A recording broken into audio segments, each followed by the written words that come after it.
കേരളത്തിന്റെ ആരോഗ്യമന്ത്രി 2 തവണ കേന്ദ്ര ആരോഗ്യമന്ത്രിയുടെ അപ്പോയിന്റ്മെന്റ് തേടി. ഇന്നലെയും മിനിയാന്നും വളരെ പ്രധാനപ്പെട്ട കാര്യങ്ങൾ കേന്ദ്ര ആരോഗ്യമന്ത്രിയോട് ചർച്ച ചെയ്യാനാണ് സ്വാഭാവികമായിട്ടും ഒരു സന്ദർശനാനുമതി തേടുന്നത്.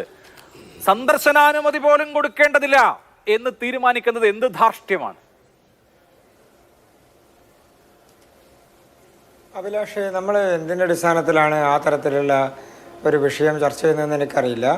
കേരളത്തിൻ്റെ മുഖ്യമന്ത്രി കഴിഞ്ഞ ദിവസം ബഹുമാനപ്പെട്ട കേന്ദ്ര ധനകാര്യ വകുപ്പ് മന്ത്രിയെ കണ്ട് കാര്യങ്ങൾ സംസാരിച്ച് കഴിഞ്ഞിട്ടുണ്ട് എന്നാണ് ഞാൻ പ്രതീക്ഷിക്കുന്നത്. സ്വാഭാവികമായും അതിൽ ആശാവർക്കർമാരടക്കമുള്ള കേരളത്തിലെ സാമ്പത്തിക ഇടപാടുകൾ നടക്കുന്ന, അതിൽ കേരളത്തിനെ കൊണ്ട് കഴിയില്ല എന്ന് പറയുന്ന പ്രധാനപ്പെട്ട എല്ലാ മേഖലകളെ സംബന്ധിച്ചും നിരന്തരമായി ബഹുമാനപ്പെട്ട മുഖ്യമന്ത്രിക്ക് കീഴിലുള്ള മുഴുവൻ മന്ത്രിമാരും കേന്ദ്ര ഗവൺമെൻറ്റിനെതിരെ നിരന്തരമായ പ്രചരണത്തിൻ്റെ പാതയിലാണല്ലോ. അങ്ങനെ പ്രചരണം നടത്തുന്നതിൻ്റെ പ്രധാനപ്പെട്ട കാരണം എന്താണ്?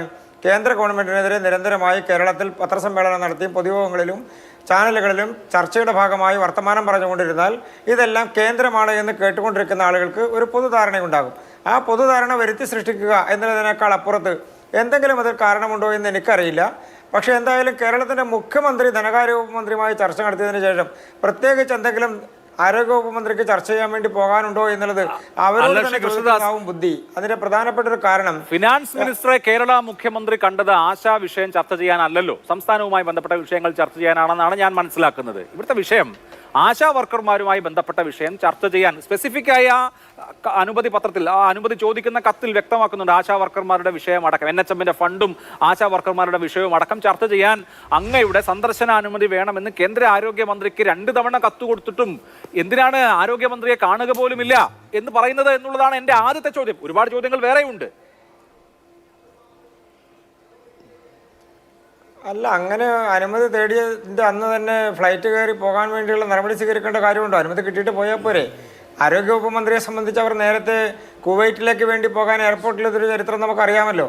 അവരെന്തിനാ പുറപ്പെട്ട് വരുന്നത്? പുറപ്പെടുന്നതിന് മുൻപ് തന്നെ പോകാൻ പറ്റുമോ എന്നുള്ളത് അറിയണ്ടേ? ഇപ്പം നിങ്ങളിവിടെ എന്നെ ചർച്ചയ്ക്ക് വിളിച്ചാൽ ഞാൻ ചർച്ചയ്ക്ക് വരുന്നത് നിങ്ങളുടെ അനുവാദത്തോടു കൂടി നമ്മളൊരു ധാരണയിലെത്തിയതിന് ശേഷമാണല്ലോ. അങ്ങനെ ഒരു ധാരണയിലെത്താതെ എനിക്ക് വരാൻ കഴിയുമോ? അഭിലാഷിനെ വിളിക്കാൻ കഴിയുമോ? അതൊക്കെ ഒരു പൊതുധാരണയുടെ ഭാഗമല്ലേ? അപ്പം ഞാൻ പുറപ്പെട്ടു, അതുകൊണ്ട് ഇനി എന്നെ നിങ്ങൾ കാണണം, അല്ലെങ്കിൽ ഞാനൊരു കത്തയച്ചിട്ടുണ്ട്, ഞാൻ ഇവിടുന്ന് വണ്ടി കയറുകയാണ്, എന്നെ നിങ്ങൾ കാണണം. അതൊക്കെ എനിക്കറിയില്ല. അതൊക്കെ അവർ സംസ്ഥാന സർക്കാരിൻ്റെ മന്ത്രിമാരുടെ നയത്തിൻ്റെയും രീതിയുടെയൊക്കെ ഭാഗമാണ്. അതിൽ കാണണമോ കാണണ്ടയോ എന്നൊക്കെ തീരുമാനിക്കുന്നത് അവർ തന്നെയാണ്. അതുമായി ബന്ധപ്പെട്ടുകൊണ്ട് അനുമതി കിട്ടിയിട്ടുണ്ടെങ്കിൽ അവർക്ക് കാണാമല്ലോ. അതൊക്കെ സർക്കാരുകൾ തമ്മിൽ നടക്കുന്ന കത്തിടപാടുകളുടെ ഭാഗമായിട്ടുള്ള കാര്യങ്ങളാണ്. അതിലെന്തെങ്കിലും ഒരു നിഷേധാത്മക നിലപാടുണ്ട് എന്ന് ബഹുമാനപ്പെട്ട മന്ത്രി ഇതേവരെ പറഞ്ഞിട്ടില്ലല്ലോ. അവരെ കാണാൻ അനുമതി കൊടുക്കാത്തതാണ് നിലപാട് അവർക്കില്ലല്ലോ. ഇപ്പോ നോക്കൂ, ഇവിടെ അടിസ്ഥാന ആവശ്യം എന്താണ്?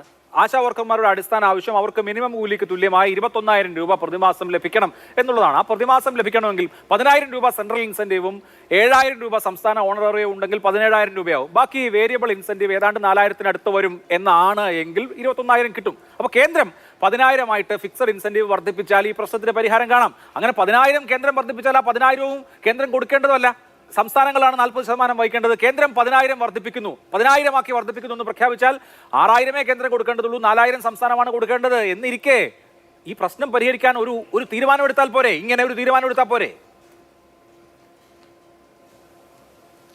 ഇതൊക്കെ ഈ ഇടതുപക്ഷത്തിൻ്റെ ചർച്ചയ്ക്ക് വരുന്ന ആളുകൾ അവർക്ക് ഓരോ ദിവസവും അവരുടെ ഓഫീസിലിരുന്ന് തയ്യാറാക്കുന്ന ഓരോരോ വിഷയങ്ങൾക്കനുസരിച്ച് കിട്ടുന്ന ചില ചർച്ചകളുടെ പൊടിത്തൊങ്ങലുകൾ പറയുന്നു എന്ന് മാത്രമേ ഉള്ളൂ. അല്ല, ഇടതുപക്ഷത്തിൽ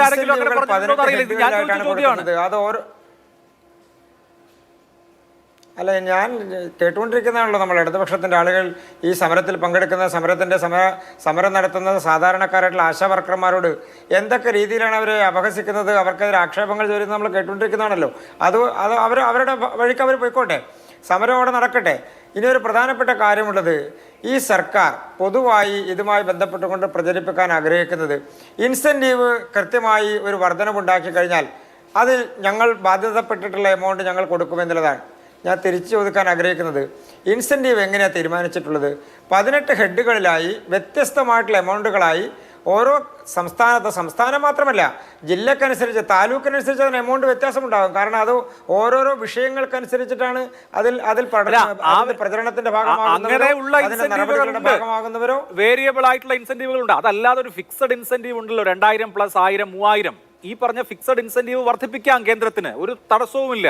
മറ്റു വേരിയബിൾ ഇൻസെന്റീവുകൾ ഇപ്പോൾ താങ്കൾ പറഞ്ഞതുപോലെ പല മാനദണ്ഡങ്ങൾ അനുസരിച്ച് പല പ്രോജക്റ്റുകളുടെ ഭാഗമായതിന്റെ പേരിലൊക്കെ വ്യത്യാസപ്പെടും. ഇവിടെ ഫിക്സഡ് ഇൻസെന്റീവ് വർദ്ധിപ്പിച്ചാൽ ഈ പ്രശ്നം കഴിയും.